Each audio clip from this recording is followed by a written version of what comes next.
ये कहानी बेलवुड सिटी के एक शांत और ठंडी रात में शुरू होती है। आसमान पर तारे टिमटिमा रहे होते हैं, लेकिन अचानक ही सन्नाटे को चीरती हुई एक रहस्यमयी परछाई शहर में उतरती है। ये परछाई दरअसल एक एलियन की है जिसका नाम है इयान। उसका पूरा शरीर अनलिमिटेड ऊर्जा से चमक रहा है, मानो जैसे उसके भीतर एक विस्फोट दबा हो। उसका स्पर्श इतना घातक और विनाशकारी है कि जिस भी चीज के पास वो जाता है वो तुरंत ही बिखर कर राख में बदल जाती है। शहर के बीचों बीच खड़ा क्लॉक टावर भी उसके असर से दरक गया था और घड़ी की सुइयां हमेशा के लिए थम गई थी। इयान बिना किसी चेतावनी के सड़कों पर तबाही मचाना शुरू कर देता है। वो एक कार को उठाकर जमीन पर पटकता है, जिससे चारों तरफ अफरा तफरी फैल जाती है। लोग चीखते हुए भागते हैं और पूरी रात का सन्नाटा चीख पुकार में बदल जाता है। तभी अचानक आग की लपटों जैसा एक सेप आसमान से प्रकट होता है और ये है हीट ब्लास्ट, यानी कि बेन 10 का एलियन फॉर्म। हीट ब्लास्ट मजाक के अंदाज में यान को डांटते हुए कहता है कि अरे भाई 3 बजे सुबह सबकी नींद क्यों खराब करने आए हो? दोपहर तक इंतजार नहीं कर सकते थे क्या? लेकिन यान खामोश खड़ा रहता है। हीट ब्लास्ट तुरंत ही एक फायर बॉल बनाकर उसकी ओर फेंकता है और धमाके से यान सड़क के दूसरी तरफ जाकर गिरता है। हीट ब्लास्ट मौके का फायदा उठाकर उसे पकड़ने की पूरी कोशिश करता है, मगर यान अचानक से ही अपनी एनर्जी का फील्ड फैलाकर उसे कैद कर लेता है और जोर से दूर फेंक देता है। इसी बीच पुलिस सायरन बजाती हुई वहाँ पर पहुँचती है। पुलिस वाले बंदूक निकालकर अपनी पोजीशन लेते हैं, लेकिन यान के एलियन हेंचमैन शैडो से निकलकर उन पर हमला बोल देते हैं। ये देखकर हीट ब्लास्ट तुरंत ही अपनी डायरेक्शन बदलता है और पुलिस वालों को बचाने के लिए उन हेंचमैन पर पलटवार करता है। आग की लपटों से रास्ता साफ करने के बाद पुलिस सुरक्षित हो जाती है। फिर हीट ब्लास्ट वापस से यान की तरफ मुड़कर कहता है कि तेरे चमकते लाइट बल्ब जैसे चेहरे को यहीं पर जला दूं क्या? वो गुस्से में एक बड़ा सा ब्लास्ट करता है और यान का शरीर अचानक ही पार्टिकल्स में टूटकर हवा में गायब हो जाता है। वो हैरानी से इधर उधर देखता है कि इतनी आसानी से ये कैसे मर गया, लेकिन कुछ समझ नहीं आता। वो धीरे धीरे पीछे हटता और फिर रात के अंधेरे में कहीं गुम हो जाता है। जैसे ही हीट ब्लास्ट वहाँ से चला जाता है, क्लॉक टावर से अजीब सी वो एनर्जी हट जाती है और घड़ी की सुइयां फिर से चलने लगती है। शहर के बाहर बेन का ऑमनिट्रिक्स टाइम आउट हो गया था और वो अपने ह्यूमन रूप में वापस लौट आता है। तभी एक पुराने आरवी में ग्रैंडपा मैक्स और ग्वेन वहाँ पर पहुँचते हैं। बेन उन्हें देखकर कहता है कि विलेन उतना मजबूत नहीं था, लेकिन ग्वेन तुरंत उसे फटकार लगाती है कि तुम हमेशा अकेले ही क्यों कूद पड़ते हो? क्या तुम बैकअप का इंतजार नहीं कर सकते? फिर ग्वेन उसे याद दिलाती है कि सुबह उसका स्कूल है, मगर बेन जिद पकड़ लेता है कि बाकी एलियंस का पीछा करना चाहिए। ग्रैंडपा शांत लहजे में मना कर देते हैं। वो कहते हैं कि मिशन बाद में होगा, पहले तुम्हारी पढ़ाई जरूरी है। मजबूरन बेन मान जाता है, लेकिन चेहरे पर नाराजगी उसकी साफ झलक रही थी। अगली सुबह बेन अपने साइकिल से स्कूल जाता है, जहाँ रास्ते में कुछ लड़कियाँ हीट ब्लास्ट के बारे में बात कर रही थी। बेन खुश होकर उनके साथ बातचीत करने की कोशिश करता है, लेकिन वो उसे नजरअंदाज कर रही थी। स्कूल में उसकी कोई खास पहचान नहीं है और वो एक बहुत ही बिल्कुल आउटकास्ट है। ग्वेन जो कि ईयरबॉक्स के लिए फोटोज ले रही होती है, वो काफी चिढ़ जाती है जब बेन जानबूझकर उसकी फोटो में घुस जाता है। बेन उससे स्टडी नोट्स मांगता है, मगर ग्वेन साफ मना कर देती है और कहती है कि उसे अपना काम खुद ही करना चाहिए। यहाँ पर बेन उससे कहता है कि वो जल्द ही एक मशहूर हीरो बनेगा, लेकिन ग्वेन ताना मारती है कि हीरो की पहचान हीट ब्लास्ट है, बेन की नहीं। अगले दिन टेस्ट रिजल्ट्स आते हैं। बेन को फिर से डी ग्रेड मिला था। जब वो अपने लॉकर पर जाता है तो देखता है कि उसका दरवाजा पूरी तरह च्युइंगम से लथपथ है। ये शरारत स्कूल के बुलीज कैस और जेटी की थी। गुस्से में बेन अपना रिजल्ट पेपर उनकी तरफ फेंकता है, लेकिन वो गलती से प्रिंसिपल के चेहरे पर जा लगती है। प्रिंसिपल गुस्से में उसके पेरेंट्स को बुला लेते हैं और वहीं शाम को डिनर टेबल पर माहौल काफी टेंस होता है। उसके माता पिता सैंड्रा और कार्ल उसे डांटते हैं।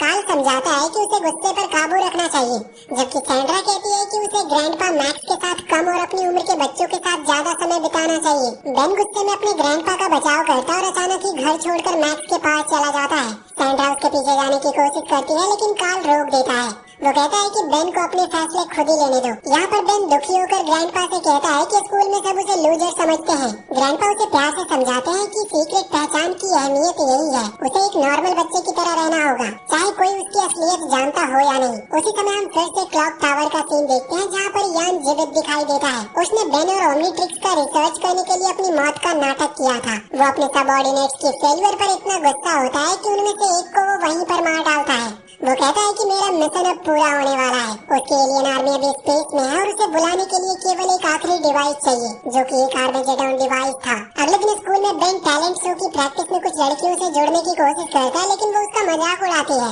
ग्वेन बीच में आकर अपने समर मैजिक परफॉर्मेंस की बातें कर रही थी और बेन को खींच कर ले जाती है। बाद में बेन उदास होकर एक डाइनर पहुँचता है। वहाँ पर एक वेट्रेस डोरिस उसे मुस्कुराकर एक स्पेशल केक बनाती है। बेन को थोड़ी राहत मिलती है, लेकिन जल्दी कैश, जेटी और कुछ लड़कियां आकर उसे फिर से नीचा दिखाते हैं।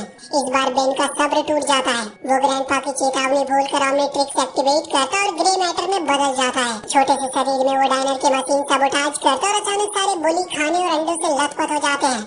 बाहर निकलते हुए बेन अपनी इस छोटी सी जीत पर काफी खुश होता है। इसी बीच ग्वेन अपने फोटोज अपलोड कर रही होती है और अचानक एक फोटो में उसे कुछ अजीब सा नजर आता है और जूम करने पर वो यान का चेहरा पहचान लेती है। वो तुरंत ही बेन को बताती है और दोनों मिलकर मैक्स को दिखाते हैं। मैक्स उसे देखते ही पहचान जाते हैं और बताते हैं कि यान दरअसल एक टाइम ट्रैवलिंग वार लॉर्ड है। 200 साल पहले ओरिजिनल प्लम्बर ने उसे पकड़ा था और उसका डिवाइस एक हैंड्स ऑफ आर्मेजेडोन जब्त कर लिया था। ये डिवाइस डायमेंशनल रिफ्ट्स को खोल सकता है। तीनों एक सीक्रेट लैब की ओर दौड़ पड़ते हैं जहाँ पर यान को पहले से ही कैद किया गया था, लेकिन वहाँ पर पहुंचकर वो देखते हैं कि जगह पूरी तरह तबाह हो चुकी है। वहाँ का गार्ड जेकब अब बूढ़ा और कमजोर हो चुका था और मरने से पहले वो उन्हें चेतावनी देता है कि वो एलियन यान डिवाइस खोज रहा है और अब उसे ऑमनीट्रिक्स के बारे में भी पता चल गया है। जेकब के बताए अनुसार वो तीनों एक साधारण सी दिखने वाली हार्डवेयर स्टोर में पहुँचते हैं। बेन को शक होता है कि मैं तो यहाँ पहले भी कई बार आया हूँ, लेकिन मैक्स तभी एक छिपा हुआ रास्ता एक्टिवेट करते और अचानक ही एक अंडरग्राउंड एलिवेटर रिवील होता है। जैसे ही वो नीचे प्लम्बर्स की गुप्त फैसिलिटी में पहुँचते हैं, एक एलियन स्पाई उन्हें देख लेता और यान को सूचना देने दौड़ पड़ता है। मैक्स बताते हैं कि अब केवल कुछ ही प्लम्बर्स बचे हैं। अंदर पहुंचकर बेन और ग्वेन दंग रह जाते हैं जब देखते हैं कि वो वेट्रेस डोरिस भी एक प्लम्बर है और हैरानी की हद तो तब पार हो जाती है जब उनका प्रिंसिपल व्हाइट भी वहाँ पर मौजूद था। प्रिंसिपल बेन की ओर देखकर कहता है कि माफ करना, उस दिन तुम्हें सजा देनी पड़ी। बेन और ग्वेन दोनों हक्के बक्के थे। प्रिंसिपल एक बड़ा सा मशीन एक्टिवेट करता है और पूरी टीम और भी गहराई में उतरती है जहाँ सदियों से छुपा कर रखा गया था the hands of Armageddon device. Underground base शहर के नीचे बहुत दूर तक फैला था। बेन काफी हैरानी से कहता है कि वाह, इतनी बड़ी फैसिलिटी सिर्फ इस रेलिक को बचाने के लिए। मैक्स उन्हें रेलिक की ओर ले जाता है तो बेन पूछता है कि अगर ये चीज अर्थ के लिए इतनी बड़ी खतरा है तो आपने इसे नष्ट क्यों नहीं किया। डोरिस बताती है कि सदियों से प्लम्बर ने कोशिश की है, लेकिन हैंड्स किसी भी वेपन से नष्ट नहीं हुए।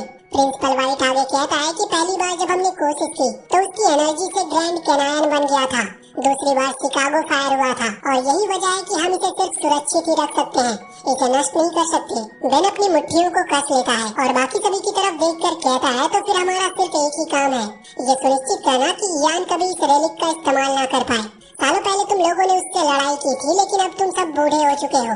दुनिया को बचाने के लिए किसी खास इंसान की जरूरत है और वो इंसान मैं हूँ। मैं तुम्हें निराश नहीं करूँगा। वो अभी ऐसा कह ही रहा था कि तभी अचानक अलार्म तेजी से बजने लगते हैं। पूरे अंडरग्राउंड बेस में रेड लाइट्स चमकने लगती है और साफ संकेत था कि यान आ चुका था। प्लम्बर अपने वेपन्स उठा लेते और सरफेस पर डिफेंस के लिए दौड़ पड़ते हैं। अगले ही पल एलियन का झुंड घुसता और फैसिलिटी की गलियारों में एक भीषण बैटल शुरू हो जाता है। हर तरफ ब्लास्ट, चीखे और गोलियों की आवाज गूंज रही थी, लेकिन इस अफरा तफरी के बीच यान चुपचाप अपनी चाल चलता है। वो पीछे से निकलता है और एक प्लम्बर को बेरहमी से मार गिराता है और सीधे हैंड्स ऑफ आर्मेजेडोन तक पहुंच जाता है। वो अपने दोनों हाथ रेलिक पर रखते ही अपनी ऊर्जा उसमें डालने की कोशिश करता है, मगर उसका शरीर कांपने लगा था और एक्टिवेशन नाकाम रहता है। यान गुस्से में चिल्लाता है क्योंकि उसकी पावर अभी भी बहुत कमजोर थी। इधर वहीं बेन ओमनीट्रिक्स एक्टिवेट करने के लिए तैयार होता है, लेकिन यान उसकी हर हरकत पर नजर रख रहा था। वो अचानक एनर्जी सर्ज छोड़कर ओमनीट्रिक्स को जैम कर देता है, जिससे बेन काफी दर्द से कराहता है। यान तुरंत ही झपट कर उसे पकड़ लेता और जमीन पर घसीटते हुए बेस से बाहर ले जाता है, जबकि अंदर बाकी प्लम्बर एलियन से जूझते रहते हैं। बाहर वो ओमनीट्रिक्स को छेड़छाड़ करने लगता है जैसे उसकी सेटिंग्स को वो हैक कर रहा हो, लेकिन बेन किसी तरह उसके पकड़ से छूटकर भाग निकलता है। उसे नजदीक में खड़ी एक बाइसाइकिल दिखाई देती है तो वो उस पर चढ़कर पूरी ताकत से पैडल मारता है। यान उसका पीछा करता है और गाड़ियों को हवा में उठाकर उसकी तरफ फेंकता है और पूरे सड़क पर तबाही मच जाती है। एक जगह यान दो भारी कारों को एक साथ उठाकर बेन को उनके बीच कुचलने की कोशिश करता है, लेकिन बेन बहुत ही मुश्किल से उससे बच निकलता है और एक तंग गलियों में मुड़ जाता है। तभी सामने एक ट्रक तेजी से उसकी ओर आती है और घबराकर बेन ओमनीट्रिक्स पर बार बार हाथ मारता है, लेकिन कोई रिस्पांस नहीं आता और यान भी अब धीरे धीरे उसकी ओर बढ़ रहा था। उसकी आवाज गूंजती है कि अब कोई तुम्हारी मदद नहीं कर सकता। यहाँ पर बेन हांफते हुए पूछता है, मैंने तुम्हें खत्म कर दिया था तो तुम जिंदा कैसे हो? तो यान मुस्कुराकर कहता है कि मैंने तो बस मौत का नाटक किया था। वो छोटा सा ट्रिक तुम्हारी पावर्स को जांचने के लिए काफी थी और अब मुझे तुम्हारी मदद चाहिए। लेकिन तभी बेन पर हमला करने से ठीक पहले अंधेरे से एक बूढ़ा आदमी बाहर आता है। वो भी एक प्लम्बर था। उसके हाथों में पुराना सा वेपन था जिससे वो यान पर ब्लास्ट करता है। यान पीछे हटने पर मजबूर हो गया था तो बेन चौंक कर उस बूढ़े को देखता है। यान दोबारा हमला करने ही वाला होता है, मगर बूढ़ा उसे घूरकर सिर्फ इतना कहता है कि घर जाओ, बेन किसी तरह अपनी बाइसाइकिल पर भागता और देर रात थका हारा अपने घर लौटता है और जैसे ही वो बिस्तर पर गिरता है उसकी आंखें लग जाती है, लेकिन नींद के बीच में वो देखता है कि उसके कमरे में पहले से ही ग्रैंडपा खड़े हैं। उनकी आंखों में चिंता साफ झलक रही थी। ग्रैंडपा उससे कहते हैं कि मैं तुम्हारे लिए बहुत ही चिंतित था। बेन उठकर बताता है कि एक बूढ़े आदमी ने उसे बचाया और कहा था कि जो कुछ भी हो रहा है उसे रोका नहीं जा सकता और किसी तरह वो खुद इसमें बंधा हुआ है। बेन आगे कहता है कि प्लम्बर मानते हैं कि यान को ऑमनीट्रिक्स की जरूरत है हैंड्स ऑफ आर्मेगेडोन एक्टिवेट करने के लिए और इसी वजह से वो उसके पीछे पड़ा है। ग्रैंडपा कहते हैं कि इसीलिए मैं तुम्हें इस शहर से बहुत दूर ले जाना चाहता हूँ। बेन तुरंत इसके लिए इनकार कर देता है। वो कहता है कि मैं भागूंगा नहीं। अगर यान को ऑमनीट्रिक्स चाहिए तो वो मुझे कहीं से भी ढूंढ लेगा, तो बेहतर है कि मैं उसका सामना करूँ और प्लम्बर मेरे साथ खड़े होंगे। मैक्स लंबी सांसें लेकर सिर हिलाते हैं। वो कहते हैं कि मैं कभी नहीं चाहता था कि तुम भी इन एलियंस के वार में फंसो। इसी वजह से मैंने तुम्हारे पिता और दादी को इससे दूर रखा, लेकिन तुम्हें रोकना असंभव था। फिर भी मैं कसम खाता हूँ कि तुम्हें खरोच तक नहीं लगने दूंगा। बेन हल्की मुस्कान के साथ जवाब देता है कि चिंता मत करो ग्रैंडपा, मैं भी आपकी रक्षा करूंगा और वो फिर से गहरी नींद में चला जाता है। अगले दिन स्कूल में बेन पर प्लम्बर्स नजर रख रहे होते हैं। जिम की क्लास में प्रिंसिपल खुद ही उसके पास आकर कहता है कि अगर तुम्हें मेरी या किसी प्लम्बर की मदद चाहिए तो बस इशारा कर देना। लेकिन उसकी बात पूरी होने से पहले जिम के दरवाजे धड़ाम से खुलते हैं। एक धमाके के साथ प्रिंसिपल हवा में उछलकर सीधा बास्केटबॉल हुप में जा गिरता है और अब यान वहाँ पर आ चुका था। उसकी एनर्जी की लहरें पूरे हॉल में फैलती है। ऑमनीट्रिक्स जोर जोर से चमकता और मैल फंक्शन करने लगता है। बेन भागता है और बाहर निकलने की कोशिश करता है, लेकिन यान उसे पकड़ लेता है। वो कहता है कि तुम्हारे चारों तरफ हमेशा इतने प्लम्बर्स घूमते रहते हैं कि मैं कभी चाहकर भी तुमसे अकेले में बात नहीं कर सका, लेकिन आज मैं तुझे तेरा फ्यूचर दिखाता हूँ। यान ऑमनीट्रिक्स को जोर से पकड़कर छेड़छाड़ शुरू करने लगता है। बेन किसी तरह से फायर अलार्म खींच देता है, जिससे अचानक हॉल में काफी अफरा तफरी फैल जाती है और मौके का फायदा उठाकर वो यान को मुक्का मारता और ऑमनीट्रिक्स पर हाथ जमाता है। इस बार उसका डिवाइस रिस्पॉन्ड करता है और बेन डायमंड हेड में बदल जाता है, जिसके बाद वो दोनों आपस में भिड़ जाते हैं। यान एनर्जी ब्लास्ट छोड़ता है, लेकिन डायमंड हेड अपने क्रिस्टल शील्ड से उन्हें रोक लेता है। फिर वो स्पाइक फेंक कर यान को पीछे धकेलता है। यान जमीन पर गिरकर हंसता है। वो कहता है कि तुमने अलार्म बजा दिया, अब सारे बच्चे तुम्हें देखेंगे। बेन चौंक कर रुक जाता है। जिम के दरवाजे खुलते और स्टूडेंट्स अंदर दौड़ते हुए आते हैं।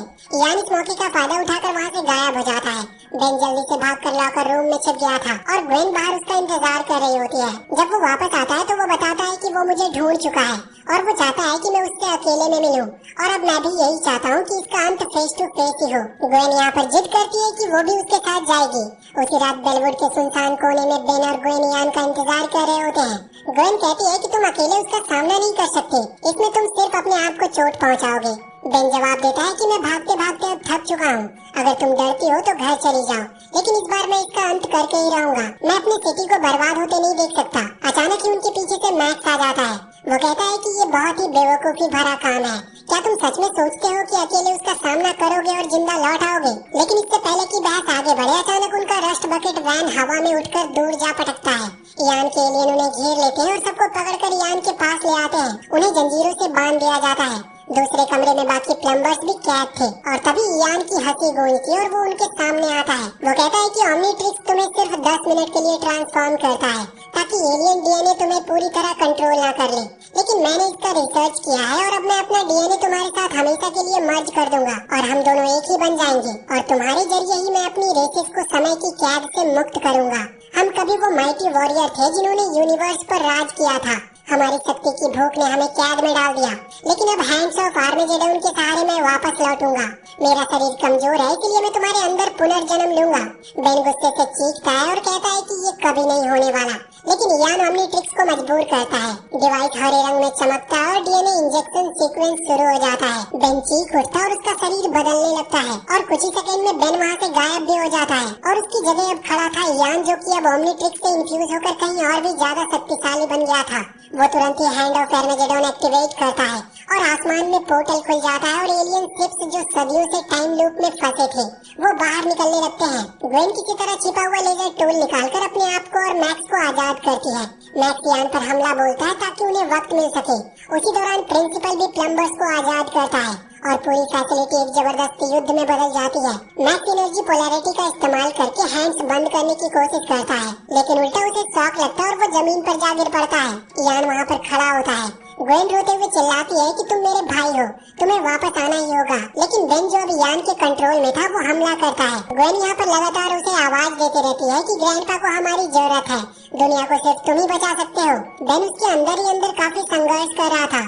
उसकी आंखों में चमक आती है और आखिरकार वो यान के कंट्रोल से बाहर निकलता है और एलियन सोल्जर को पछाड़ देता है। लेकिन यान अब अपने असली रूप में मैनिफेस्ट हो जाता है और ओमनीट्रिक्स की पावर के साथ पहले से वो कहीं ज्यादा खतरनाक हो गया था। मैक्स लगभग गिर चुका होता है। वो कहता है कि शहर को बचाने के लिए मुझे खुद की कुर्बानी देनी होगी। लेकिन बेन किसी तरह ग्रैंडपा को प्लम्बर्स की मदद से एनर्जी फील्ड से खींचकर बचा लेता है।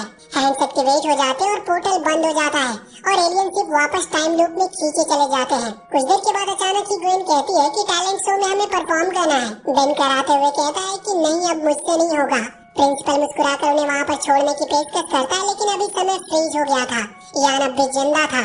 वो बेन को दूर देखता है, लेकिन बेन इस बार वाइल्ड मट में ट्रांसफॉर्म हो जाता है। दोनों की आखिरी लड़ाई शुरू होती है और यान के हमले को चकमा देते हुए वाइल्ड मट उसे हैंड ऑफ आर्मेजेडन पर धकेल देता है, जिससे एक बड़ा सा एक्सप्लोजन होता है और यान हमेशा के लिए नष्ट हो गया था।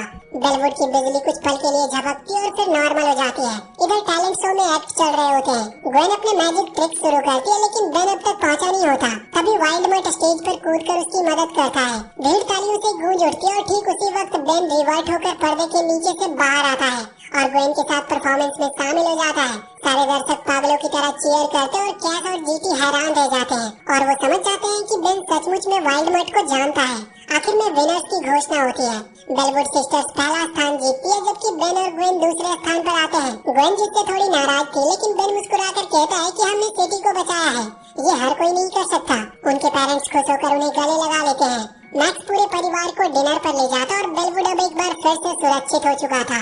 उनकी जिंदगी नॉर्मल हो जाती है और इसी के साथ ये मूवी यहीं पर खत्म होती है। तो वीडियो अगर पसंद आई हो तो चैनल को सब्सक्राइब करके बेल आइकन जरूर दबा लें और कमेंट सेक्शन में हमें बताएं कि आपको ये कहानी कैसी लगी।